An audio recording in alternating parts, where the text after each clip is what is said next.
Making tonight as Alabama has its first Class 7A playoff games ever. But for all teams, no matter which class, it's win or go home. Perhaps the best matchup on paper tonight is the 9-1 Baker Hornets against 8-2 Prattville. Prattville, owners of 5 state titles, Baker 0 state titles. Head-to-head, Prattville 2 wins against Baker, Baker 0 wins against Prattville. So even though the Hornets have the higher seed and they're hosting a very tough first-round matchup, Fox 10's Hal Sherrick is at this one. And Hal, it looked like this one was everything we thought it would be, a game that came down to the finish. That's right, Joe. What a night of high school football. First round of the playoffs.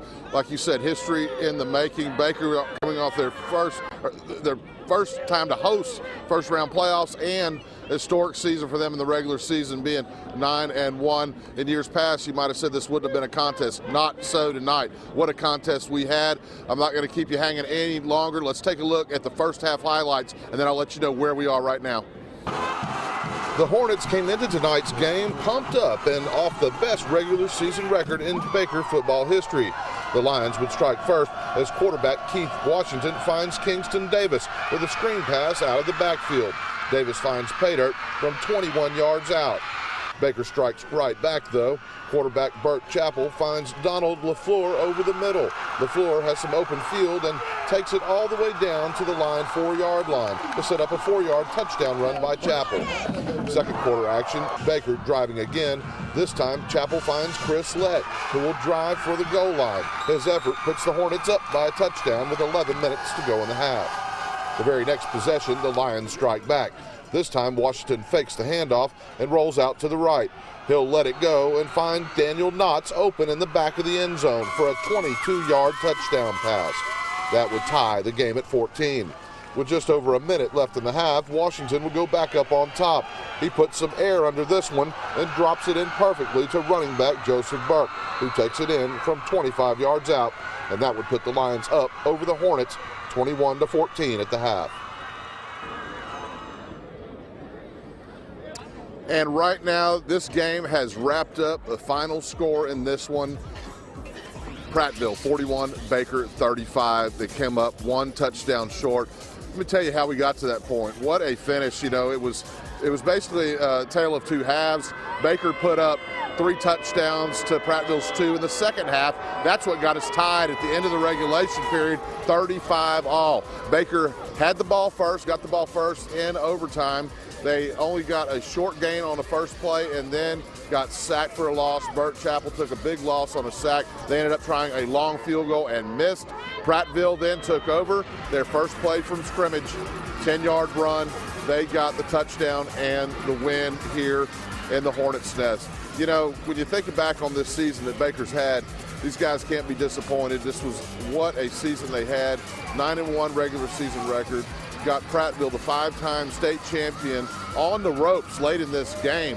Had them 35-28. Prattville managed to come back and score their last touchdown to tie it up with just over a minute left in the half. So, you know, Jack French and his crew did a wonderful job this year. I know this game ended with a lot of emotion. There was even a little bit of a ruckus during the handshaking ceremony between some of the players, some of the coaches. That's been split up. And, you know, a lot of emotion, obviously, left. Everything was left out on the field tonight. These kids gave it their all. And just what a game. You know, Prattville's going to load up. They're going to play the winner of the Murphy and the Phoenix City game. And Baker will hold their heads up high and look forward to another season next year. They've started a great new tradition here. The Hornets have to be proud. So 41-35 was the final once again here in Prattville. And folks are filing out of here, and it was a wonderful night for football.